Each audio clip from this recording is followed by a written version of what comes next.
Hello, my dear student. Welcome in Career Infinity classes. Myself is Avinash Sharma और हम लोग कर रहे थे केमिकल कंट्रोल एंड कोऑर्डिनेशन। तो बच्चों आइए आज हम लोग एक दूसरी ग्लैंड्स के बारे में स्टडी करते हैं जिसका नाम है पैंक्रियास। तो देखिए हम लोग स्टडी करने जा रहे हैं पैंक्रियास की। ठीक है, पहले आइए मैं इसकी पोजीशन बता देता हूँ। देखिए ये रहा पैंक्रियास। जो पैंक्रियास होता है ये आपकी डाइजेस्टिव सिस्टम का इलोंगेटेड ऑर्गन होता है। कैसा होता है? Elongated organ of digestive system. ये आपकी एनसीईआरटी में दिया हुआ है डाइजेशन में। ठीक है, तो याद रखिएगा एक एक चीज़ इंपॉर्टेंट है एनसीईआरटी की। देखिए इलोंगेटेड ऑर्गन है नंबर 1, और ये कंपोजिट ग्लैंड होता है। कंपोजिट या मिक्स्ड ग्लैंड होता है। कंपोजिट का मतलब होता है कि इसमें एक्सोक्राइन पार्ट भी होता है और एंडोक्राइन पार्ट भी होता है। और ये हमारे डोडेनम जो कि सी शेप होता है, डोडेनम सी शेप होता है, उसके बीच में ये पाया जाता है। ठीक है, तो ये डोडेनम जो सी शेप का होता है उसके बीच में पाया जाता है, आर्म के बीच में। देखिए ये रहा आपका सी शेप डोडेनम और ये उसके बीच में पाया जा रहा है। और पैंक्रियाटिक डक्ट का नाम भी जान लीजिए बच्चों, जो एनसीईआरटी में नहीं दिया हुआ है, duct of Wirsung. Duct of Wirsung. और जहाँ पर पैंक्रियाटिक डक्ट और ये जो हिपैटिक डक्ट है जब ये फ्यूज़ करेगी तो उससे बन जाता है hepato pancreatic duct. Hepato pancreatic duct कहाँ ओपन होती है? डोडेनम में। तो चलिए पैंक्रियास की लोकेशन तो हमें क्लियर हो गई। तो पैंक्रियास कैसी ग्लैंड है? कंपोजिट। कंपोजिट का मतलब क्या बताया था बच्चों? Mixed gland. This is a mixed gland, मतलब इसमें एक्सोक्राइन पार्ट भी होगा और एंडोक्राइन पार्ट भी होगा। बच्चों आप जानते हो कि एक्सोक्राइन पार्ट वो होता है जिसके अंदर क्या होता है? डक्ट पाई जाती है। जिसके अंदर डक्ट पाई जाती है। एंडोक्राइन वो पार्ट होता है जिसके अंदर डक्ट नहीं पाई जाती है, जो डक्टलेस होती है। हम लोग इस चैप्टर में एंडोक्राइन ग्लैंड के ही बारे में पढ़ रहे हैं। तो एंडोक्राइन पार्ट जो होता है वो प्रेजेंट होता है आइलेट ऑफ लैंगरहैंस के रूप में। किसके रूप में होता है? Islet of Langerhans. जैसे आप यहाँ पे देखोगे तो यहाँ इस तरह जगह पे कुछ ऐसे छोटे छोटे स्ट्रक्चर्स पाए जाते हैं जिसको बोलते हैं आइलेट ऑफ लैंगरहैंस। ये देखिए आइलेट्स ऑफ लैंगरहैंस। लैंगरहैंस ने खोजा था इसीलिए नाम पड़ गया आइलेट ऑफ लैंगरहैंस। करीब 1 से 2% ये पूरे ग्लैंड का होता है। ये पूरी ग्लैंड का कितना होता है? 1 से 2%, 1 to 2% ऑफ पैंक्रियाटिक टिश्यू। यानी पूरा पैंक्रियास जिसका बना होता है जिस टिश्यू का, उसका केवल 1 से 2% होता है। ठीक है, लेकिन अगर हम इसमें नंबर्स की बात करें कि आइलेट ऑफ लैंगरहैंस के कितने नंबर्स होंगे, तो 1 to 2 millions islet of Langerhans पाए जाते हैं एक नॉर्मल पीपल में। एक नॉर्मल पीपल में या नॉर्मल इंसानों में इसकी संख्या होती है 1 से 2 मिलियन आइलेट ऑफ लैंगरहैंस। ठीक है, और बताया गया ये कितना ऑक्यूपाई करता है islet of Langerhans? 1 to 2% of total pancreatic tissue. वैसे तो यहाँ पे ढेर सारी सेल पाई जाती है, alpha cell, beta cell, delta cell, PP cell, तो कई प्रकार की सेल पाई जाती है। बट जो मेन होती है वो ये दो होती है। मेन जो होती है ये दो होती है। ये दोनों बहुत रेयर पाई जाती हैं, ये मेन होती है, इसीलिए आपकी एनसीईआरटी में ये दो दिया हुआ है। ठीक है, देखिए लिखा हुआ है 2 मेन। दो मेन टाइप की सेल्स कौन सी होती हैं आइलेट ऑफ लैंगरहैंस में? एक होती है अल्फा और एक होती है बीटा। बच्चों जो अल्फा होती है वो निकालती है एक हार्मोन जिसका नाम है ग्लूकागॉन, और जो बीटा होती है वो एक बहुत पॉपुलर हार्मोन निकालती है जिसका नाम आप सबने सुना होगा बहुत पॉपुलरली, इंसुलिन। डायबिटिक पेशेंट में इंसुलिन निकलना बंद हो जाता है, इसीलिए उसका शुगर लेवल जो है वो हाई हो जाता है। ठीक है बच्चों, ये आपको क्लियर है? बाकी मैं आपको डिटेल में बताता हूँ। देखिए सबसे पहले हम लोग पढ़ेंगे अल्फा सेल से निकलने वाला हार्मोन। अल्फा सेल से कौन सा हार्मोन निकलता है? ग्लूकागॉन। सबसे पहले बच्चों जान लीजिए कि पैंक्रियास से जितने भी हार्मोन निकलते हैं वो पेप्टाइड होते हैं। जितने भी हार्मोन निकलते हैं, दो हार्मोन निकलते हैं मेनली, एक होता है ग्लूकागॉन, दूसरा होता है इंसुलिन। तो ये दोनों पेप्टाइड इन नेचर होते हैं, यानी they are made up of protein. They are made up of protein, और दोनों का ही काम होता है ग्लूकोज लेवल को मेंटेन करना। ग्लूकोज लेवल को मेंटेन करना, बट एक ग्लूकोज लेवल को बढ़ाएगा और एक ग्लूकोज लेवल को घटाएगा। देखो क्या लिखा हुआ है, play a important role in maintaining the normal glucose level. Normal glucose level को ये क्या करता है? मेंटेन करता है। एक्चुअली में देखा जाए तो ये ग्लूकोज लेवल को क्या करता है? बढ़ाता है। ये ग्लूकोज लेवल को बढ़ाता है ब्लड में, इसीलिए इसको हम बोल सकते हैं hyper glycemic hormone. Hyper glycemic hormone कैसा हार्मोन होता है बच्चों?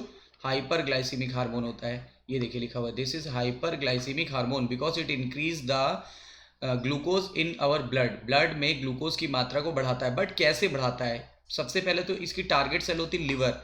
ये लीवर में जाके काम करता है। बताइए कहाँ पे काम करेगा? लीवर में। तो लीवर में जाके काम करता है, याद रखिए। इसकी टारगेट सेल क्या होती है? Glucose mainly works on the liver cell, और लिवर सेल को आप हिपैटोसाइट्स भी बोलते हो। लिवर सेल का दूसरा नाम क्या होता है? हिपैटोसाइट।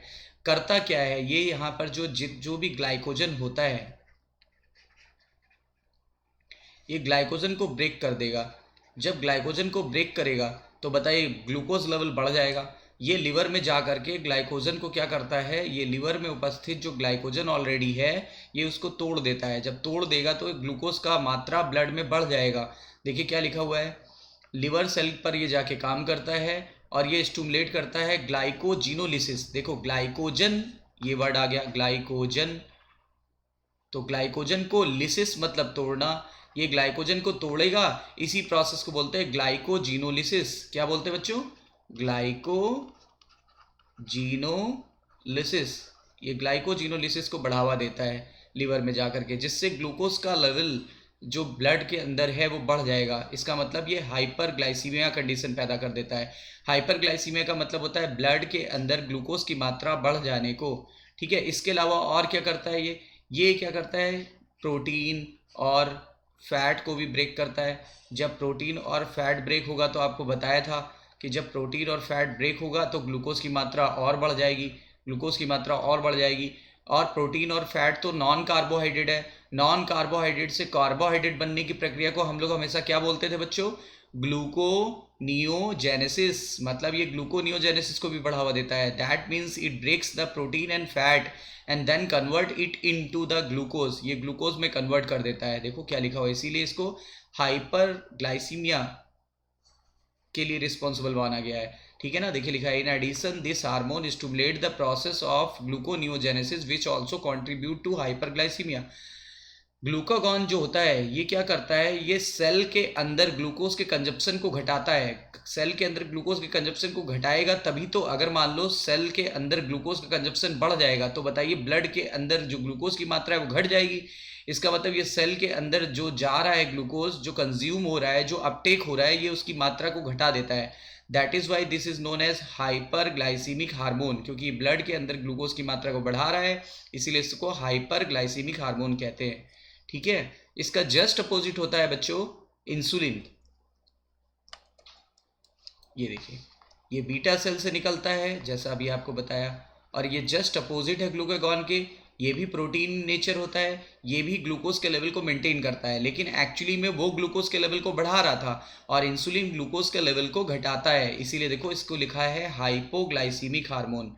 कैसा होता है? हाइपोग्लाइसीमिया पैदा करता है, हाइपोग्लाइसीमिक हार्मोन होता है। एक बढ़ा रहा है, दूसरा घटा रहा है, दोनों अपोजिट है नेचर में। दोनों नेचर में कैसा है? अपोजिट। एक बात जान लेनी बच्चों बहुत जरूरी है कि जो ग्लूकागॉन था उसका जो था टारगेट सेल सिर्फ और सिर्फ लिवर था। इसका टारगेट सेल लिवर भी होता है बच्चों, और क्या होता है साथ में? एडिपोसाइट सेल्स भी होती है। Adipocyte cells as well as liver, दोनों इसकी टारगेट सेल है। ठीक है, करता क्या है ये?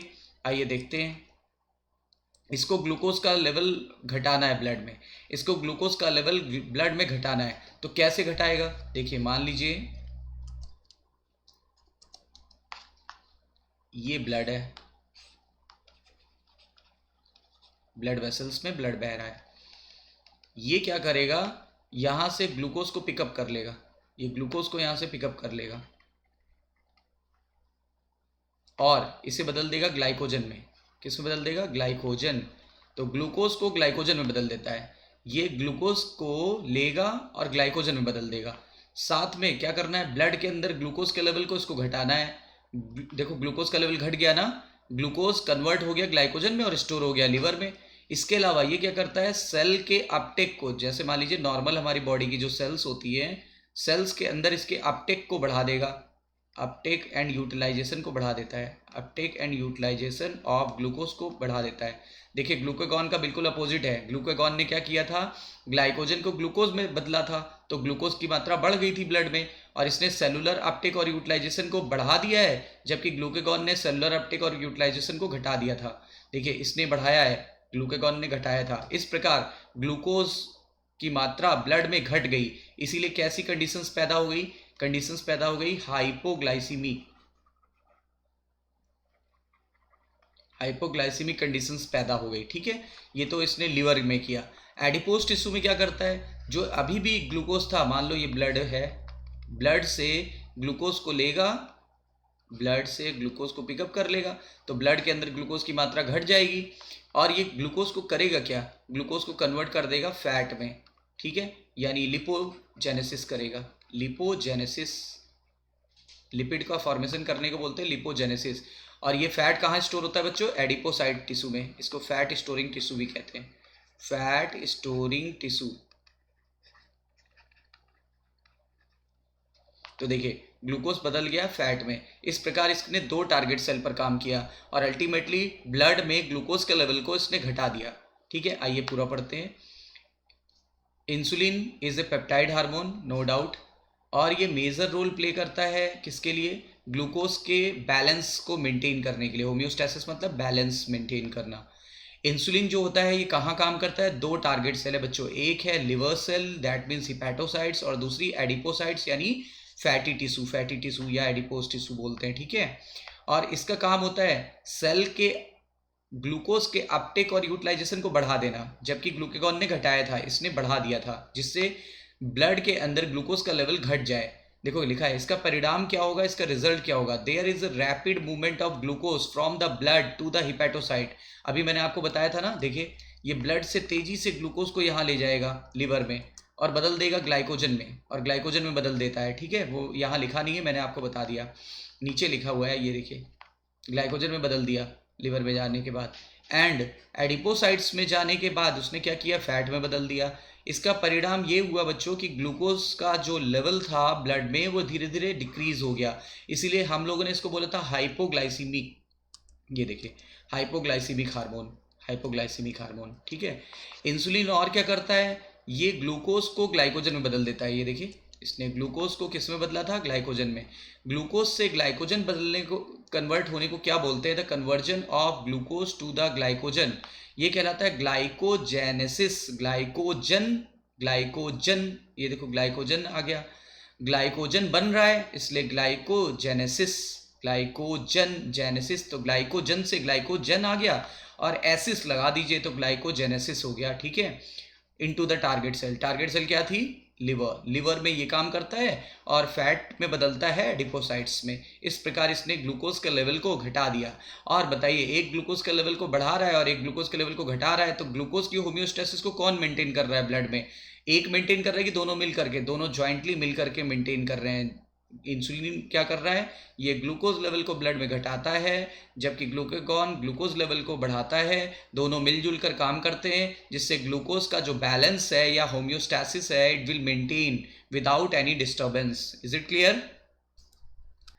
देखिए यदि किसी व्यक्ति में लंबे समय तक हाइपरग्लाइसीमिक कंडीशन है, तो इसका मतलब उसके अंदर उसको हो गया है डायबिटीज़, डायबिटीज़ मिलाइटस। आपको बताया था डायबिटीज़ मिलाइटस क्या होता है, डायबिटीज़ मिलाइटस हो जाएगा उसको, जिससे इसका कारण क्या है, इसका कारण है lack of insulin, lack of insulin. उस व्यक्ति के अंदर इंसुलिन निकलना बंद हो गया या तो कम हो गया है, ठीक है। Which is associated with the loss of glucose. अब बताइए, अगर इंसुलिन का काम था ग्लूकोज लेवल को घटाना, तो जब इंसुलिन की कमी हो जाएगी तो ग्लूकोज लेवल क्या होगा, ब्लड में बढ़ जाएगा। और अगर ग्लूकोज लेवल ब्लड में बढ़ गया तो क्या होगा, किडनी इसे छान छान के निकाल देगी। किडनी कहाँ से छान के निकाल देगी, यूरिन के रूप में छान के निकाल देगी।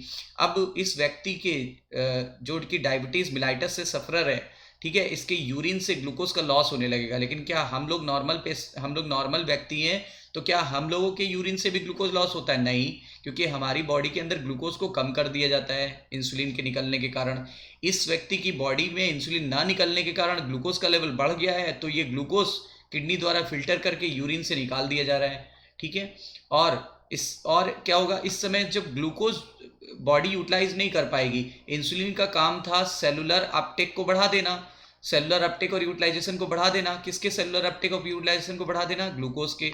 अब बताइए सेल के अंदर ग्लूकोज क्या जाएगा, इंसुलिन की कमी हो गई है तो क्या ग्लूकोज का अपटेक होगा, नहीं। क्या यूटिलाइजेशन होगा, नहीं होगा। नहीं होगा तो हमारी सेल तो इसको ले ही नहीं पा रही है। अगर सेल नहीं ले पा रही है तो क्या ग्लाइकोलिसिस होगी, नहीं होगी। क्या लिंक रिएक्शन होगी आगे, नहीं होगी। क्या क्रैब साइकिल होगी, नहीं होगी। क्या ईटीएस होगा? नहीं होगा। तो क्या एनर्जी मिलेगी? नहीं मिलेगी। अब एनर्जी नहीं मिलेगी, अब बताइए हमारे सेल को एनर्जी कैसे मिलेगी? सेल को एनर्जी मिलेगी फैट से। फैट को ऑक्सीडाइज कराया जाएगा ताकि हमारी बॉडी को एनर्जी मिल सके, क्योंकि अगर एनर्जी नहीं मिलेगी तो हम मर जाएंगे। इसीलिए क्या होगा, फैट को ऑक्सीडाइज करा दिया जाता है। और आपको पता होना चाहिए कि जब भी कभी फैट का ऑक्सीडेशन होगा तो कीटोन बॉडीज बनती हैं, और कीटोन बॉडीज जो होती हैं और साथ में एनर्जी निकलती है।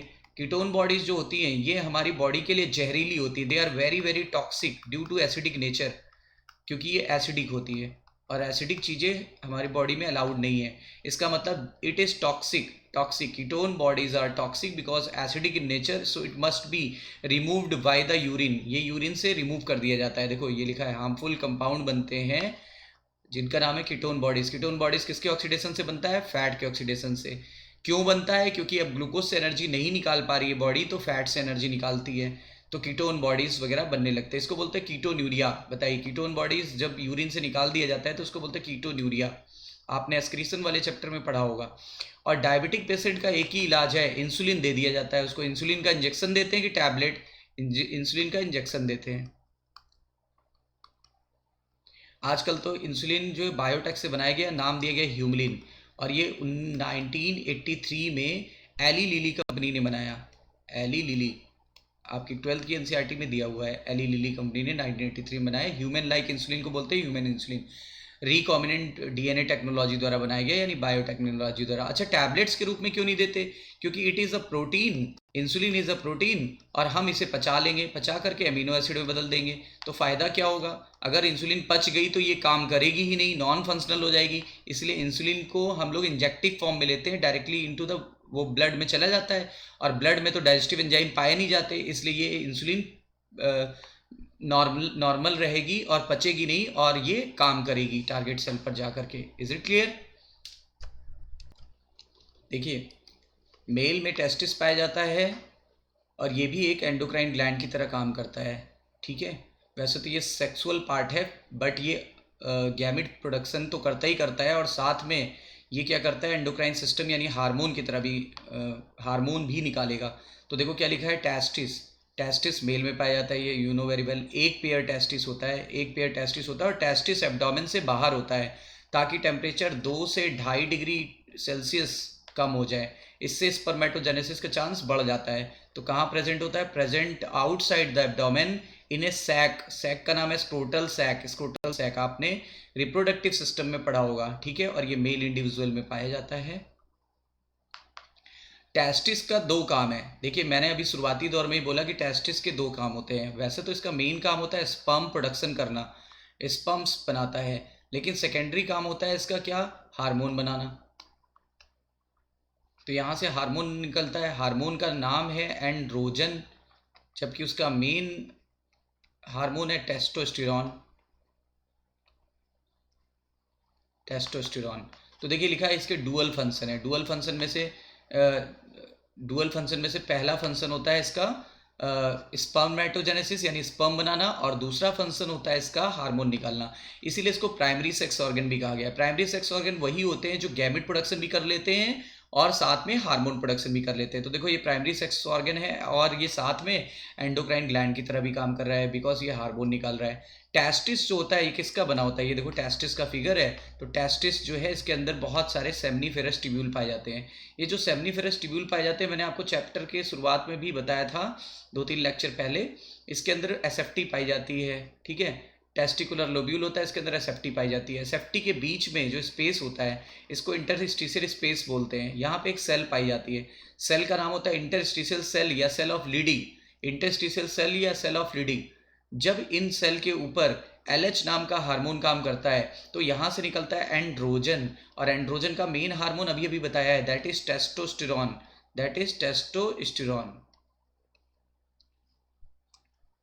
ये देखिए, टेस्टिस के अंदर बहुत सारी सेमनीफेरस ट्यूब्यूल या एसएफटी पाई जाती है, ठीक है। और बाहर के जो गैप था उसको बोला था स्ट्रोमल या इंटरस्टिशियल टिश्यू।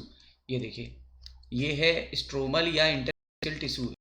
स्ट्रोमल या इंटरस्टिशियल टिश्यू। देखिए, वहीं पे पाई गई थी लिडिक सेल, इसी का दूसरा नाम मैंने बताया भी, इंटेस्टिशियल सेल भी कहते हैं।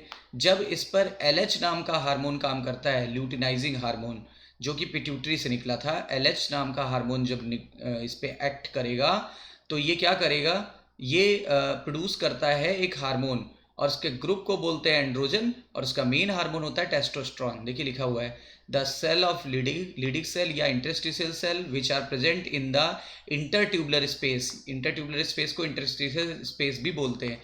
और यहाँ पर एक ग्रुप ऑफ हार्मोन निकलता है, ग्रुप का नाम है एंड्रोजन, उसका मेन हार्मोन है टेस्टोस्टेरोन। अब टेस्टोस्टेरोन का काम क्या होता है, मेल में जितने भी सेकेंडरी सेक्सुअल कैरेक्टर होते हैं उनको ये प्रमोट करता है। सेकेंडरी सेक्सुअल कैरेक्टर क्या होते हैं बच्चों, जो प्यूबर्टी के बाद नजर आते हैं, यानी जो टीनेजर्स में नजर आते हैं, जो टीनेजर्स में नजर आते हैं उनको बोलते हैं सेकेंडरी सेक्सुअल कैरेक्टर। और जो पहले कैरेक्टर नजर आते हैं from the birth before teenage, तो उसको बोलते हैं प्राइमरी सेक्सुअल कैरेक्टर। ठीक है, देखिए एंड्रोजन का काम होता है, एंड्रोजन का काम होता है development, maturation and function of male accessory organ. मतलब मेल में जितने सेक्स ऑर्गन हैं एसेसरी वाले, जैसे कि एपिडिडाइमिस। अब आप देखो, ये देखो इस ट्यूब को क्या बोलते हैं, एपिडिडाइमिस। ये जो ट्यूब निकल रही है यहाँ से टेस्टिस से, इसको एपिडिडाइमिस बोलते हैं। यही एपिडिडाइमिस आगे चल के वास डिफरेंस बना देती है, डक्टस डिफरेंस भी बोला गया। तो ये देखिए एपिडिडाइमिस, वास डिफरेंस, फिर कुछ ग्लैंड होती मेल में, सेमाइनल वेस्किल, प्रोस्टेट ग्लैंड और यूरिथ्रा। यूरिथ्रा जहाँ से स्पर्म और यूरिन दोनों पास होता है उसको यूरिथ्रा कहते हैं। ठीक है, ये इन सब का विकास करती है। देखो क्या लिखा है, एंड्रोजन विकास करता है, डेवलपमेंट मतलब विकास कर रहा है और मैच्योर कर रहा है। और फिर जब तक ये इनका डेवलपमेंट नहीं होगा, मैचुरेशन नहीं होगा, तब तक ये अपना फंक्शन नहीं करेंगे। Epididymis, vas deferens, seminal vesicle, prostate gland, urethra, ये सब अपना मैच्योर होंगे फिर फंक्शन करेंगे। सबका अपना अपना फंक्शन होता है। ठीक है, ये जो हार्मोन होता है ये क्या करता है, मेल में मस्कुलर ग्रोथ को भी प्रमोट करता है। आपने देखा होगा मेल की बॉडी ज़्यादा मस्कुलर होती है फीमेल की तुलना में। और क्या होता है, मेल में फेशियल हेयर यानी दाढ़ी मूछे का विकास करेगा, एक्सिलरी हेयर्स यानी कि एक्जिला में हेयर बनाएगा। और क्या करता है, मेल ज़्यादा गुस्सा आ जाता है मेल को तुरंत, यानी वो बहुत एग्रेसिव होता है, बहुत जल्दी वो भड़क जाता है, तो ये एग्रेसिवनेस को कंट्रोल करता है। ठीक है, और मेल की लो पिच वॉइस होती है, जबकि फीमेल और बच्चों की हाई पिच वॉइस होती है। मेल की आवाज़ कैसी होती है, लो पिच, तो लो पिच वॉइस को भी ये कंट्रोल करता है। यही सब तो है सेकेंडरी सेक्सुअल कैरेक्टर।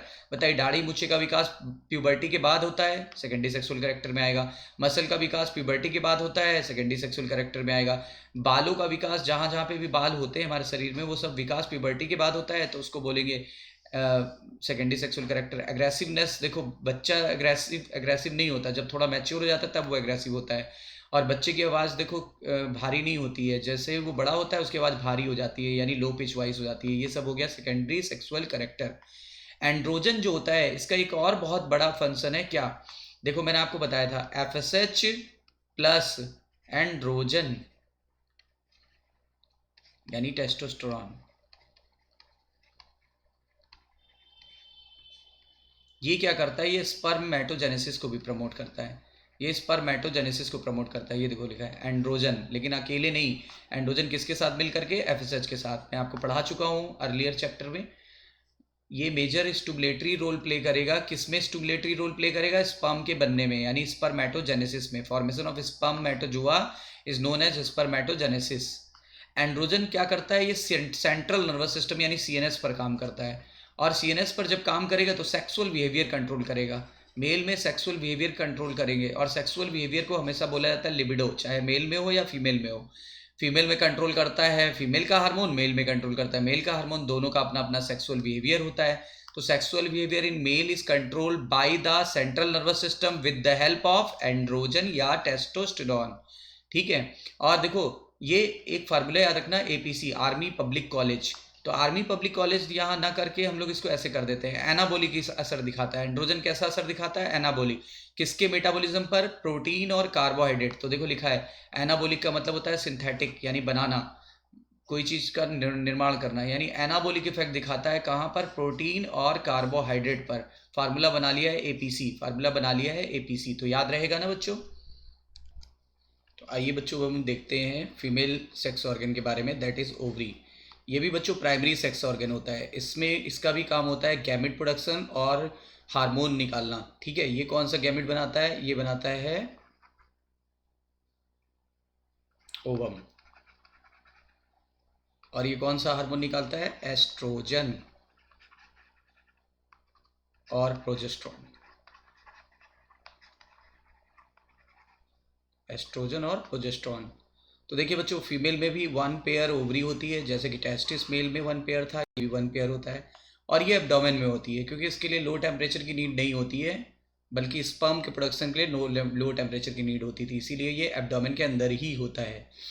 ओवरी जो होता है, इसका शेप बता दे बच्चों, आलमंड शेप होता है। कैसा होता है? Almond shape. ये देखिए, आलमंड शेप होता है, ये एनसीईआरटी का फिगर है। और इसी के अंदर फॉलिकल्स का निर्माण होता है। प्राइमरी फॉलिकल, इसका नाम लिख देते हैं, सेकेंडरी फॉलिकल, और मैच्योर हो जाएगा तो टर्सरी फॉलिकल, और फुल्ली मैच्योर हो गया तो इसका नाम होता है मैच्योर ग्राफियन फॉलिकल। इसी को ओवेरियन फॉलिकल भी कहते हैं, ओवेरियन फॉलिकल। और मैंने आपको लास्ट लेक्चर में बताया था, जब इस पर एलएच हार्मोन काम करता है तो ये ओवम बाहर आ जाता है, और ओवम बाहर आ जाने की प्रक्रिया को बोलते हैं ओव्यूलेशन। और ऐसा कब होता है? लगभग मिडवे पर। किसके मिडवे पर? मेंस्ट्रुअल साइकिल के मिडवे पर, यानी 14th डे के अप्रॉक्स होता है, अगर नॉर्मल मेंस्ट्रुअल साइकिल हो रही है तो। और उसके बाद जब ये ग्राफियन फॉलिकल रप्चर हो जाएगा बच्चों, तो ये बना देता था एक नई बॉडी, और इस बॉडी का नाम था कॉर्पस लूटियम। और अगर आपको याद हो तो इसके ऊपर जब एलएच हार्मोन दोबारा काम करता है तो क्या होता है? यहाँ से निकलता है एक हार्मोन जिसका नाम होता है प्रोजेस्टेरॉन। प्रोजेस्टेरॉन, ठीक है। और मैच्योर ग्राफियन फॉलिकल से निकलता है बच्चों estrogen. Estrogen secreted from mature Graafian follicle. जबकि देखो, प्रोजेस्टेरॉन जो होता है वो कहाँ से निकलता है? वो निकलता है कॉर्पस लूटियम से। एलएच का काम क्या था? It not only helps in ovulation but also helps in secretion of progesterone from the corpus luteum. ठीक है, तो 2 काम इसके हो गए। बताइए, एस्ट्रोजन कहाँ से निकलता है? मैच्योर ग्राफियन फॉलिकल या ओवेरियन फॉलिकल से। जबकि प्रोजेस्टेरॉन कहाँ से निकलता है? कॉर्पस लूटियम से। तो 2 हार्मोन निकलते हैं ना यहाँ से। और बच्चों एक ट्रिक बताऊँ आपको, इसमें एस्ट्रोजन की स्पेलिंग में देखो STR आ रहा है, STR। इसमें भी देखो STER आ रहा है। तो अगर STR या STER आ जाए तो ऐसा हार्मोन नेचर में स्टीरॉइड्स होता है। कैसा होता है? स्टीरॉइड्स लिख दूं, स्टीरॉइड्स। देखो स्टीरॉइड्स में भी STER आ रहा है, या फिर STR आ जाए, ई ना आए। देखो जैसे इसमें STR आ रहा है बीच में, यहाँ STER आ रहा है, तो इसको स्टीरॉइड डेरिवेटिव समझ जाइएगा। ठीक है, अच्छी सी ट्रिक थी ये। तो देखिए क्या लिखा हुआ है, ovary is the primary sex organ. मैंने पहले ही बोला था, क्योंकि इसका काम होता है ओवम प्रोड्यूस करना और एस्ट्रोजन और प्रोजेस्टेरॉन भी निकालना। ठीक है, देखिए it produce 1 ovum during each menstrual cycle. हर एक मेंस्ट्रुअल साइकिल के मिड में एक ओवम निकलेगा, आपको बताया था। और कौन मदद करता है इसमें? एलएच। इन एडिशन, इसके अलावा ovary 2 group of steroid hormone भी निकालती है। देखो मैंने नेचर बता दिया था, स्टेरॉइड हार्मोन निकालती है। और क्या नेचर होता है स्टेरॉइड हार्मोन जानने का? STR आ जाए या STER आ जाए, ये देखो, क्योंकि इसमें भी STER आ रहा है। ठीक है, ये दोनों स्टेरॉइड हार्मोन निकलते हैं। ये कहाँ से निकला था? ग्राफियन फॉलिकल से। और ये कहाँ से निकला? कॉर्पस लूटियम से। देखिए अभी अभी मैंने आपको बताया था। देखिए ओवरी के अंदर बहुत सारे ओवेरियन या ग्राफियन फॉलिकल होते हैं। ओवेरियन फॉलिकल को ही हम लोगों ने अभी बोला था। ये देखिए ग्राफियन फॉलिकल या ओवेरियन फॉलिकल पाए जाते हैं बहुत सारे।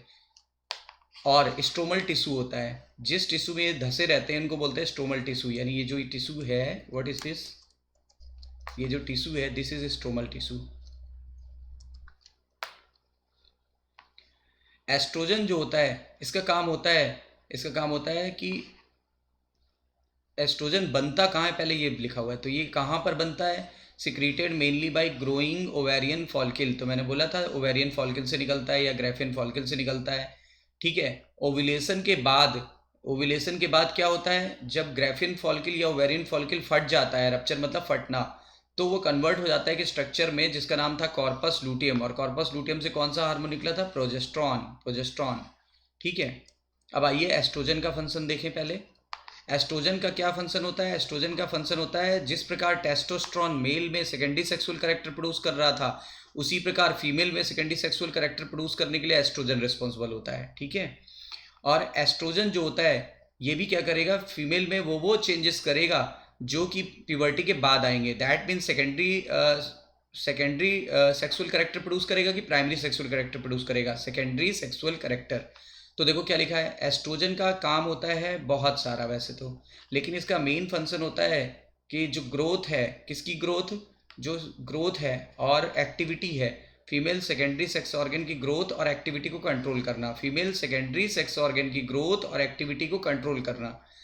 इसमें क्या क्या आएगा, जैसे development of growing ovarian follicle, Graafian follicle का विकास करने में मदद करती है, ठीक है। उसके अलावा क्या करते हैं, फीमेल सेकेंडरी सेक्सुअल कैरेक्टर को कंट्रोल करने का काम इसी का है। जैसे हम लोगों में वॉइस कैसी होती है, मेल में वॉइस होती है लो पिच वॉइस, इसमें कैसी होगी, high pitch voice, high pitch voice होगी। आपने देखा होगा थाई का विकास बहुत ज़्यादा फीमेल में हो जाता है, बैक की मसल जो होती है वो बहुत ज़्यादा डेवलप कर जाती है, मैमरी ग्लैंड का डेवलपमेंट हो जाता है। तो ये सारे करेक्टर किसके हो गए, फीमेल के सेकेंडरी सेक्सुअल करेक्टर को ये कंट्रोल करता है। जिस प्रकार टेस्टोस्टेरोन ने मेल में लिबिडो को कंट्रोल किया था, इसी प्रकार फीमेल में लिबिडो को कंट्रोल करने के लिए एस्ट्रोजन होता है। तो estrogen regulate the female sexual behaviour को हम लोग हमेशा क्या बोलते थे, लिबिडो। और ये कहाँ से कंट्रोल होता है, सीएनएस, पीएनएस की NS, CNS, central nervous system द्वारा। प्रोजेस्टेरॉन का क्या काम होता है, प्रोजेस्टेरॉन का मेन काम होता है प्रेगनेंसी को मेंटेन करना, प्रोजेस्टेरॉन का मेन काम होता है प्रेगनेंसी को मेंटेन करना। ये देखो पी आर, तो प्रेगनेंसी को मेंटेन करना, ये इसका मेन काम हो गया। लेकिन और भी एडिशनल काम क्या होता है, एडिशनल काम ये होता है कि मैमरी ग्लैंड के अंदर जो एल्विलाई होती है, मैमरी ग्लैंड के अंदर एल्विलाई होती है, ये उसके फॉर्मेशन को स्टूमुलेट कर देता है। ये देखिए लिखा है, stimulate the formation of alveoli. Alveoli क्या होती है, थैले जैसे स्ट्रक्चर होते हैं जिसके अंदर मिल्क स्टोर होता है, ठीक है, और फिर ये मिल्क को सिक्रीट करने में भी मदद करता है। तो प्रोजेस्टेरॉन का क्या है, कहाँ पे काम करेगा, मैमरी ग्लैंड पर, और क्या करेगा, एल्विलाई के फॉर्मेशन को ये प्रमोट करता है, यानी स्टिमुलेट करेगा, जिससे क्या होगा, मिल्क स्टोर रह सकता है, और जब स्टोर होगा तो वहां से निकलेगा भी, ठीक है। तो मिल्क को स्टोर भी करता है और मिल्क को सिक्रीट भी कराएगा, कंफर्म। अब देखिए hormone of GIT, hormone of heart, kidney and GIT, यानी गैस्ट्रो इंटेस्टाइनल ट्रैक्ट। क्या लिखा है, लिखा है अब आप जानते हैं कि एंडोक्राइन ग्लैंड से हार्मोन निकलते हैं, ठीक है, इतना तो हम लोग पहले ही जानते थे। However as mention earlier, जबकि पहले बताया जा चुका है कि हार्मोन कुछ और टिश्यू से भी निकल सकते हैं, लेकिन ये एंडोक्राइन ग्लैंड नहीं होती हैं। जैसे जैसे देखिए हार्ट, ये हार्ट का ये वाला चैम्बर जो है ऊपर वाला, ये एट्रियम कहलाता है। ये देखिए राइट एट्रियम, ये लेफ्ट एट्रियम। इसी की वाल से एक हार्मोन निकलता है जिसका नाम होता है एएनएफ, एट्रियल नाइट्यूरेटिक फैक्टर। तो बताइए हार्मोन के एट्रियम की दीवार से कौन सा हार्मोन निकलता है, एएनएफ। एएनएफ का पूरा नाम एट्रियल नाइट्यूरेटिक फैक्टर। ये देखिए फॉर एग्जांपल, एट्रियल की वाल से, जो हमारा हार्ट है उसकी एट्रियल की वाल से सिक्रीट होता है एक बहुत ही इंपॉर्टेंट प्रोटीन का बना हुआ हार्मोन। किसका बना हुआ, प्रोटीन का बना हुआ हार्मोन। नाम क्या है इसका, एट्रियल नाइट्यूरेटिक फैक्टर, एएनएफ। और एएनएफ का काम क्या होता है, एएनएफ का काम होता है जीएफआर को घटा देना, ग्लोमेरुलस फिल्ट्रेट रेट को घटाना। कैसे घटाता है, एक्चुअली ये ब्लड प्रेशर को घटा देता है। इट डिक्रीज ब्लड प्रेशर, ये ब्लड प्रेशर को घटा देता है, ठीक है। व्हेन ब्लड प्रेशर इंक्रीज, जब ब्लड प्रेशर ज़्यादा होता है तो एएनएफ निकलने लगता है। जब किसी व्यक्ति का किडनी का ब्लड प्रेशर बढ़ जाता है तो वहाँ से निकलने लगता है एएनएफ, एएनएफ निकलने लगता है हमारे हार्ट की वाल से। और ये क्या करता है, ये डायलेट कर देता है ब्लड वेसल को। और आप बताओ जब ब्लड वेसल डायलेट हो जाएगी तो बीपी कैसी हो जाएगी, डिक्रीज होगी कि इंक्रीज, डिक्रीज हो जाएगी। अब अगर डिक्रीज हो जाएगी तो किडनी से जो ब्लड छन रहा था उसकी मात्रा घट जाएगी, जिससे बीपी देखो घट जाएगी, और इससे इसी की वजह से ग्लोमेरुलस फिल्ट्रेट रेट भी घट जाता है। तो बताइए जब किसी व्यक्ति का ग्लोमेरुलस फिल्ट्रेट रेट ज़्यादा हो गया है तो हमारे हार्ट की दीवार से क्या निकलेगा, एएनएफ। और एएनएफ जब निकलेगा तो ये ब्लड वेसल को फैला देगा, और अगर ब्लड वेसल फैल जाएगी तो बीपी गिर जाएगा। बीपी अगर गिर गया तो जीएफआर में भी कमी आ जाएगी, यानी बढ़ा हुआ जीएफआर घट जाएगा। यही इसका मेन काम होता है, ठीक है। अच्छा, किडनी से दो हार्मोन निकलते हैं। किडनी में होता है एक जक्स्टा ग्लोमेरुलस एपरेटस, उसकी सेल को बोलते हैं जक्स्टा ग्लोमेरुलस सेल। बताइए किडनी में होता है जेजीए, जक्स्टा ग्लोमेरुलस एपरेटस, उसी की सेल को बोलते हैं जक्स्टा ग्लोमेरुलस सेल, ठीक है। ये भी एक पेप्टाइड हार्मोन निकालती है। देखो ये पेप्टाइड था, ये भी पेप्टाइड हार्मोन है, ठीक है। इसका नाम है एरिथ्रोपोइटिन, एरिथ्रोपोइटिन, एरिथ्रोपोइटिन निकलता है यहाँ से। और एरिथ्रोपोइटिन का काम होता है एरिथ्रोपोइसिस, एरिथ्रोपोइसिस का मतलब होता है फॉर्मेशन ऑफ आरबीसी। तो ये आरबीसी प्रोडक्शन को बढ़ा देता है। जेजीए से एक और चीज़ निकलती है रेनिन, RENIN। रेनिन क्या करता है, देखो जब किसी व्यक्ति का GFR ज़्यादा था तो ANF निकलने लगता है जिससे उसका GFR घट गया, ठीक है। लेकिन अगर किसी व्यक्ति का GFR कम है तो उसको बढ़ाना पड़ेगा। अगर किसी व्यक्ति का लो GFR है तो उसको हाई करके मेंटेन करना पड़ेगा, हाई GFR में बदलना पड़ेगा।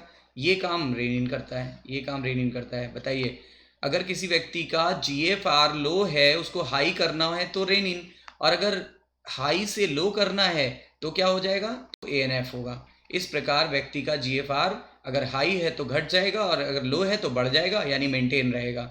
तो बताइए कौन से दो हार्मोन निकले किडनी से, एक रेनिन निकलता है, दूसरा एरिथ्रोपोइटिन निकलता है। रेनिन का काम है घटे हुए GFR को बढ़ाना, और जबकि ANF का काम था बढ़े हुए GFR को घटाना, और एरिथ्रोपोइटिन का काम होता है एरिथ्रोपोइसिस को प्रमोट करना, that means formation of RBC, ठीक है।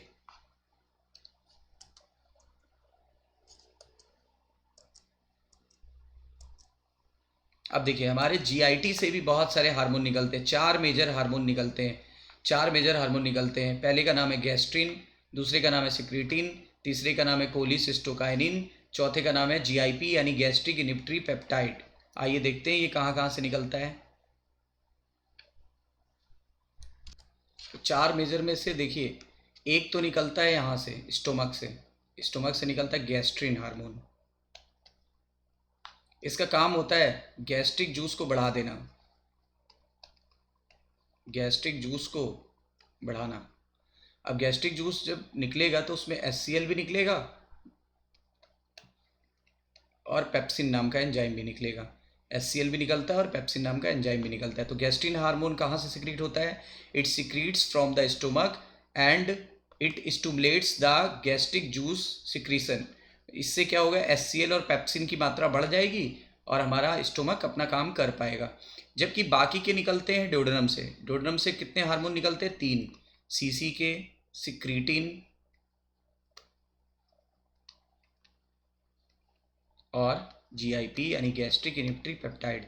इसको बच्चों हम लोग एंटीरोगेस्ट्रॉन भी कहते हैं, एंटीरोगेस्ट्रॉन, एंटीरोगेस्ट्रॉन भी कहते हैं। GIP is also known as enterogastrone, ठीक है। तो इसका काम तो समझ में आ गया गैस्ट्रिन का, ठीक है। अब CCK का काम देखते हैं। CCK का काम होता है पैंक्रियास को स्टिमुलेट करना। पैंक्रियास स्टिमुलेट होगा तो पैंक्रियाटिक जूस निकलेगा, ठीक है। उसके अलावा ये क्या करता है CCK, ये गॉल ब्लैडर को कंप्रेस करता है, गॉल ब्लैडर को सिकुड़ेगा। जब गॉल ब्लैडर सिकुड़ेगा तो यहाँ से बाइल जूस भी निकल आएगा। तो बताइए इसका काम होता है CCK का पैंक्रियाटिक जूस और बाइल को सिक्रीट कराना, यानी it helps in the secretion of pancreatic juice as well as bile juice. उसके अलावा यहाँ पे एक होता है हिपैटो पैंक्रियाटिक जंक्शन होता है, उस पर पाई जाती है sphincter of Oddi, sphincter of Oddi, ये उसको भी स्टिमुलेट करता है, उसको ओपन कर देता है, स्फिंक्टर ऑफ ओडाई को रिलैक्स कर देता है। तो 3 काम बताइए CCK का। CCK के 3 काम है पैंक्रियाटिक जूस को निकालना, नंबर 2 गॉल ब्लैडर को सिकुड़ना, गॉल ब्लैडर जब सिकुड़ जाएगा तो बाइल भी निकलने लगेगा। उसके बाद यहाँ पे जो वाल्व लगा होता है उसको बोलते हैं स्फिंक्टर ऑफ ओडाई, ये उसको रिलैक्स कर देता है, रिलैक्स कर देगा तो ये दोनों डोडेनम में आ जाएगा। डोडेनम का शेप कैसा होता है बच्चों, yes right, C shape, C shape होता है, ठीक है। अब आइए सिक्रीटिन का काम करते हैं, देखते हैं। सिक्रीटिन भी पैंक्रियाटिक डक्ट पर काम करेगा, लेकिन ये जो CCK था ये यहाँ से पैंक्रियाटिक जूस निकालता है, ठीक है। लेकिन ये भी पैंक्रियाटिक जूस ही निकालेगा, लेकिन वो एंजाइमेटिक पार्ट निकालता था और ये नॉन एंजाइमेटिक पार्ट निकालेगा, जैसे वाटर और बाइकार्बोनेट आयन। बताइए वाटर और बाइकार्बोनेट आयन एंजाइमेटिक पार्ट है कि non enzymatic part, non enzymatic part. तो ये कौन निकालता है, सिक्रीटिन। सिक्रीटिन का काम है पैंक्रियास से वाटर और बाइकार्बोनेट आयन निकालना, that means non enzymatic part. जबकि CCK का काम था पैंक्रियास से एंजाइमेटिक पार्ट निकालना, ओके। GIP का काम होता है गैस्ट्रिक जूस के सिक्रीशन को घटा देना और स्टोमक में जो मूवमेंट हो रहा है उसको भी घटा देना। यानी ये GIP जो होता है बिल्कुल उल्टा है, रिवर्स है। किसका उल्टा है, गैस्ट्रिन हार्मोन का बिल्कुल उल्टा है। क्लियर बच्चों, आइए हम लोग पढ़ के देखते हैं क्या लिखा हुआ है। Gastrin act on the gastric gland, ये गैस्ट्रिक ग्लैंड पर काम करेगा, जिससे क्या होगा, HCl निकलेगा और पेप्सिन निकलेगा। पेप्सिन बच्चों जब निकलता है तो इनएक्टिव फॉर्म में होता है, इसीलिए आगे लगा हुआ है जन, पेप्सिनोजन। सिक्रीटिन जो होता है ये हमारे पैंक्रियास के एक्सोक्राइन पार्ट पर काम करेगा और स्टिमुलेट करेगा सिक्रीशन ऑफ वाटर एंड बाइकार्बोनाइल, अभी अभी बताया था। सीसी के दोनों पर काम करता है, दोनों मतलब पैंक्रियास पर भी काम करता है, गॉल ब्लैडर पर भी काम करता है, ठीक है। इसीलिए तो ये पैंक्रियाटिक एंजाइम्स को भी निकालेगा और बाइल जूस को भी निकालेगा रिस्पेक्टिवली, देखिए लिखा भी हुआ है रिस्पेक्टिवली। जीआईपी यानी एंटीरोगेस्ट्रॉन ये गैस्ट्रिक जूस के सिक्रीशन को घटा देगा यानी बंद कर देगा और उसकी मोर्टेलिटी को भी घटा देता है। तभी तो मैंने बोला था gastric inhibitory peptide is opposite to the gastrin, और इसी को एंटीरोगेस्ट्रॉन भी कहा था। कुछ और भी नॉन एंडोक्राइन टिश्यूज होते हैं जो ग्रोथ फैक्टर निकालते हैं। ये क्या करता है, ये टिश्यू की ग्रोथ को, रिपेयरिंग को और रीजनरेशन में मदद करता है। देखिए नॉर्मल ग्रोथ को मेंटेन कर रहा है टिश्यू का, उसकी रिपेयरिंग कर रहा है और उसका रीजनरेशन कर देता है, ठीक है। ये सब काम होता है ग्रोथ फैक्टर्स का। अब आइए देखते हैं बच्चों कि हार्मोन अपना काम कैसे करता है, यानी मैकेनिज्म ऑफ हार्मोन एक्शन। देखिए हार्मोन अपनी पर्टिकुलर स्पेसिफिक सेल पर ही काम करता है जिसको बोलते हैं टारगेट सेल या target tissue. Hormones produce their effect on target tissue by binding the specific protein called the hormone receptor located in the target cell only. मतलब कहना ये चाहता है कि हार्मोन अपनी पर्टिकुलर सेल पर ही काम करता है। ये देखिए ये पर्टिकुलर सेल पर ही काम कर रहा है और ये रिसेप्टर से जुड़ जाता है। और रिसेप्टर किसके बने होते हैं, प्रोटीन के। देखिए रिसेप्टर या तो अंदर होगा और या तो बाहर होगा। देखो ये डिपेंड करेगा कि हार्मोन कैसा है। अगर हार्मोन वाटर सोलुबल है, तो ये देखो ये लिपिड की मेम्ब्रेन को क्रॉस कर नहीं पाएगा। अगर हार्मोन वाटर सोलुबल है तो लिपिड की मेम्ब्रेन है, प्लाज्मा मेम्ब्रेन किसकी बनी होती है, लिपिड की, तो ये इसको क्रॉस नहीं कर पाएगा, तो उसमें पाया जाएगा एक्स्ट्रा सेलुलर रिसेप्टर। लेकिन अगर हार्मोन फैट सोलुबल है तो ये लिपिड को क्रॉस कर जाएगा, और लिपिड को जब क्रॉस कर जाएगा तो अंदर चला जाएगा, तो इसके रिसेप्टर या तो साइटोप्लाज्म में होंगे या तो न्यूक्लियस में होंगे। लेकिन ज़्यादातर कहाँ होते हैं, न्यूक्लियस के अंदर होते हैं, याद रखिएगा। तो बताइए हाँ रिसेप्टर्स किस पर डिपेंड करते हैं, वो हार्मोन की सॉल्युबिलिटी पर डिपेंड करते हैं कि वो फैट में सॉल्युबल है कि नहीं। जैसे इस केस में मैंने क्या बताया, फैट में सॉल्युबल नहीं था यानी वाटर सॉल्युबल है, तो ये अंदर नहीं आ पाएगा, इसको बाहर ही पकड़ लिया जाएगा। इसका रिसेप्टर एक्स्ट्रा सेलुलर रिसेप्टर होगा जो कि प्लाज्मा मेम्ब्रेन में प्रेजेंट होगा, जबकि इसका अंदर आ जाता है क्योंकि ये लिपिड सॉल्युबल हार्मोन था, इसीलिए इसका इंट्रासेलुलर रिसेप्टर होगा। Intracellular receptor are mostly present in the nucleus and rarely present in the cytoplasm. लेकिन माइटोकॉन्ड्रिया में भी होते हैं। किस केस में माइटोकॉन्ड्रिया में होते हैं बताते हैं, थायरॉक्सिन हार्मोन के केस में माइटोकॉन्ड्रिया में प्रेजेंट होते हैं, ठीक है। तो देखिए क्या लिखा हुआ है, हार्मोन जो होता है वो अपना असर दिखाता है टारगेट सेल में ही। टारगेट सेल में ही ये रिसेप्टर पाए जाते हैं, और ये रिसेप्टर उसी सेल में होंगे और किसी सेल में नहीं होंगे, इसीलिए हार्मोन पर्टिकुलर सेल पे ही काम करता है।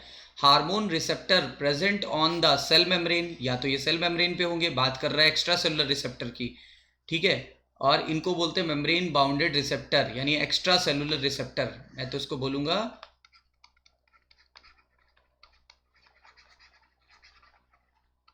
Extra cellular receptor. जबकि कुछ में ये अंदर भी हो सकते हैं, टारगेट सेल के अंदर। कहाँ पे बताया था, न्यूक्लियस या साइटोप्लाज्म, और कभी कभी तो माइटोकॉन्ड्रिया में भी पाए जा सकते हैं। इनको बोलते हैं इंट्रासेलुलर रिसेप्टर। मोस्टली कहाँ पाए जाते हैं, मोस्टली पाए जाते हैं न्यूक्लियर रिसेप्टर यानी न्यूक्लियस के अंदर पाए जाते हैं। जब भी कभी हार्मोन इन रिसेप्टर से बनता है तो फिर क्या कर देता है, HRC बना देता है। HRC मतलब hormone receptor complex, HRC। Hormone जब इस रिसेप्टर से जुड़ जाएगा तो एक कॉम्प्लेक्स बन जाएगा जैसे HRC। अब देखो जैसे कि यहाँ जुड़ चुका है, तो ये देखो हार्मोन है और ये देखो रिसेप्टर है, तो हार्मोन रिसेप्टर कॉम्प्लेक्स बन गया। ये देखो हार्मोन था, ये हार्मोन है ग्रीन कलर का, और ये रिसेप्टर है, देखिए ये दोनों को जुड़ गया तो बन गया HRC, हार्मोन रिसेप्टर कॉम्प्लेक्स। जैसे ही हार्मोन रिसेप्टर कॉम्प्लेक्स बनता है, देखो कह रहा है हर एक रिसेप्टर अपने हार्मोन के लिए ही स्पेसिफिक होता है, ठीक है। ये देखो लिखा है स्पेसिफिक होता है। हार्मोन रिसेप्टर कॉम्प्लेक्स जैसे ही बनता है तुरंत बायोकेमिकल चेंज होने लगते हैं टारगेट सेल में। बायोकेमिकल चेंज का मतलब होता है बच्चों मेटाबॉलिक चेंज। मेटाबॉलिक चेंज, और जब मेटाबॉलिक चेंज हो जाएंगे तो फिजियोलॉजिकल चेंज अपने आप हो जाएंगे। तो फिजियोलॉजिकल फंक्शन परफॉर्म होने लगेगा। बताइए जब भी कभी HRC बनता है तो सेल के अंदर, टारगेट सेल के अंदर या टिश्यू के अंदर कैसे चेंज होने लगते हैं? बायोकेमिकली। उसी को बोल सकते हैं मेटाबॉलिक चेंज। मेटाबॉलिक चेंज होने की वजह से सेल परफॉर्म करने लगती है फिजियोलॉजिकल फंक्शन। ठीक है, target tissue metabolism and hence physiological function. देखो वही है, टारगेट टिश्यू में मेटाबॉलिज्म कंट्रोल होने लगता है, इसकी वजह से फिजियोलॉजिकल फंक्शन कंट्रोल होने लगता है। और ये कंट्रोल कौन कर रहा है? हार्मोन। ठीक है, केमिकल नेचर के आधार पे, हार्मोन के केमिकल नेचर के आधार पे हम हार्मोन को कई कैटेगरीज में डिवाइड कर सकते हैं। जैसे प्रोटीन वाला हार्मोन, देखो जितने भी पी से ग्लैंड स्टार्ट होती हैं, जितनी भी ग्लैंड पी से स्टार्ट होती हैं वो पेप्टाइड या पॉलीपेप्टाइड या प्रोटीन वाले हार्मोन बनाती हैं, याद रखो। जैसे पैंक्रियास, पैंक्रियास से इंसुलिन और ग्लूकागॉन निकला था, देखो पी से स्टार्ट हुआ है। पिट्यूटरी ग्लैंड, पीनियल ग्लैंड, ये सब किससे स्टार्ट हुआ था? Pineal gland. इसके अलावा याद करो पैराथायराइड ग्लैंड, ये सब प्रोटीनस हार्मोन निकालती हैं, याद रखना। Pineal gland, parathyroid gland, pituitary gland, pancreas gland, तो पी से पी को मैच कर लीजिएगा। स्टेरॉइड वाले में बताया था STER या STR जरूर आएगा, ठीक है ना। जैसे कॉर्टिसोल को कॉर्टिकोस्टेरॉइड्स कहते हैं, कॉर्टिकोस्टेरॉइड्स कहते हैं, ये तो इसका शॉर्टकट का नेम है। तो ये देखो STER आ गया। टेस्टोस्टेरोन में STER आ गया, ये देखो। एस्ट्राडायोल में STR आ गया, ठीक है। प्रोजेस्टेरोन में STER आ गया, ठीक है। आयोडीन वाला होता है हमारा थायराइड वाला। आयोडीन वाला क्या होता है? थायराइड वाला। अच्छा, इसके लिए रिसेप्टर कहाँ पाया जाता है? इसका जो रिसेप्टर होता है इंट्रासेलर होता है, no doubt, but found in mitochondria. बड़ा इंपॉर्टेंट है, NCERT में नहीं दिया हुआ है। आपको पता है ये एक्सेप्शन है, ये वाटर सोलुबल है लेकिन फिर भी इसके लिए इंट्रासेलर रिसेप्टर होता है। वाटर सोलुबल हार्मोन बताइए जिसके लिए इंट्रासेलर रिसेप्टर पाए जाते हैं। आंसर आएगा थायरॉक्सिन हार्मोन यानी आयोडोथायरोनिन। अच्छा, अमीनो एसिड डेरिवेटिव वाले एपिनेफ्रिन या एड्रीनलिन, इसी को बोला था, नॉर एपिनेफ्रिन या नॉर एड्रीनलिन, ये सब अमीनो एसिड डेरिवेटिव होते हैं। देखिए, जो हार्मोन वाटर सोलुबल होते हैं वो तो मेम्ब्रेन में जाके बंध जाते हैं, ठीक है, वो अंदर एंटर नहीं कर पाते हैं, टारगेट सेल के अंदर नहीं जा पाते हैं। तो अंदर ये नहीं जा पाएंगे तो ये क्या, किसकी मदद लेते हैं? देखो ये यहाँ आके बंध गए, बंधने के बाद ये मदद लेते हैं सेकेंडरी मैसेंजर की। हार्मोन को बोलते हैं प्राइमरी मैसेंजर, क्योंकि ये अंदर नहीं जा पा रहा है। जैसे ये बंधा तुरंत क्या होने लगा? रिस्पॉन्स प्रोड्यूस होने लगा। जैसे ही रिस्पॉन्स प्रोड्यूस होने लगा तुरंत क्या हो गया? सेकेंडरी मैसेंजर का प्रोडक्शन हो गया। सेकेंडरी मैसेंजर में कौन आएगा? Cyclic adenosine monophosphate, calcium diacylglycerol, क्या नाम है? DAG का डाई एसाइल ग्लिसरॉल, ये सारे हो सकते हैं, ठीक है। सेकेंडरी मैसेंजर वगैरह होते हैं ये सब अंदर आ जाते हैं।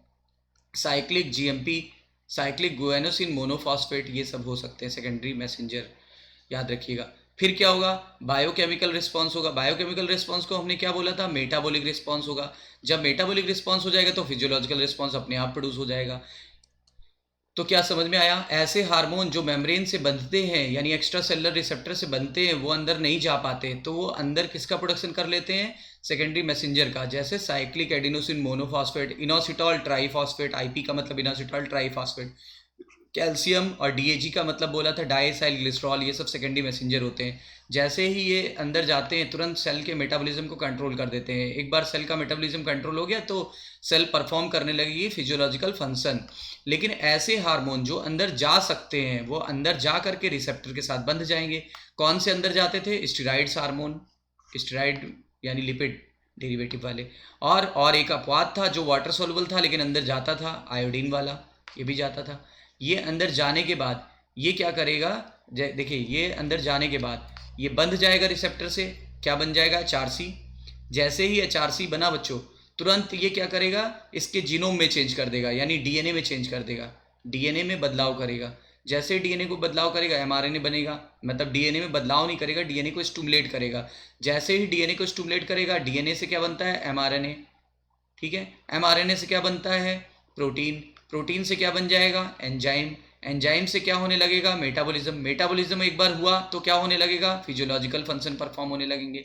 यानी इसने जीन लेवल पे काम किया और उसने मेम्ब्रेन लेवल पे काम किया था। इसने मेम्ब्रेन लेवल पे काम किया और इसने जीन लेवल पे काम किया, याद रखिएगा, यही लिखा है।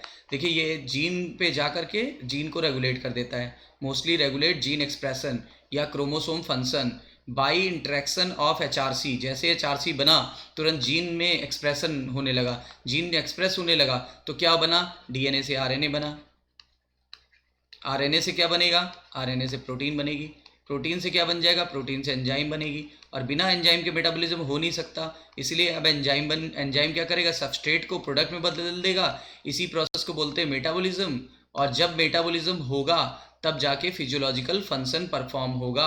तो देखिए लिखा है cumulative biochemical action, biochemical action मतलब मेटाबॉलिज्म, लगातार मेटाबॉलिज्म होता जाएगा जिसकी वजह से फिजियोलॉजिकल फंक्शन होता जाएगा और हमको डेवलपमेंटल इफेक्ट दिखेगा, हमको कहीं ना कहीं बदलाव दिखने लगेगा। तो इस प्रकार हार्मोन ने काम किया। यहाँ किस लेवल पे काम किया है, मेम्ब्रेन लेवल पे। कौन सा हार्मोन होता है ये, वाटर सॉल्युबल। यहाँ किस लेवल पे काम किया, जीन लेवल पे। कौन सा हार्मोन होता है, लिपिड सॉल्युबल या स्टेरॉइड इन नेचर वाले, ठीक है। अच्छा, एक ऐसा हार्मोन बताइए वाटर सॉल्युबल जो अंदर जाके काम करता है, तो आयोडीन वाला यानी थायरॉक्सिन, थायरॉक्सिन वाला जो होता है वो अंदर जाके काम करता है, यानी इंट्रासेलुलर रिसेप्टर होते हैं उसके लिए, एक्सेप्शन है। और बताइए उसकी टारगेट सेल कौन सी होती है, वो जाता है माइटोकॉन्ड्रिया के अंदर जाकर के काम करता है, माइटोकॉन्ड्रिया के अंदर जाकर के एनर्जी प्रोडक्शन को बढ़ा देता है। क्लियर। तो बच्चों इस प्रकार हम लोग ने देखा कि हार्मोन किस प्रकार एक्शन करता है। तो लगातार वीडियो को देखते रहिए, लाइक सब्सक्राइब और शेयर करना ना भूलिए ताकि मेरी नई नई वीडियो आप तक पहुंचती रहे। और वीडियो को बार बार रिवाइंड करके देखिए, इससे क्या होगा, कहीं पे भी कोई कॉन्सेप्ट है तो आपको बार बार क्लिक करेगा और मैं इसकी एक्सरसाइज भी आपको कराऊंगा, ठीक है। तो हर चैप्टर का ऐसे ऐसे मैं वीडियो आपको बना के दूंगा। तब तक के लिए आप all the best, take care.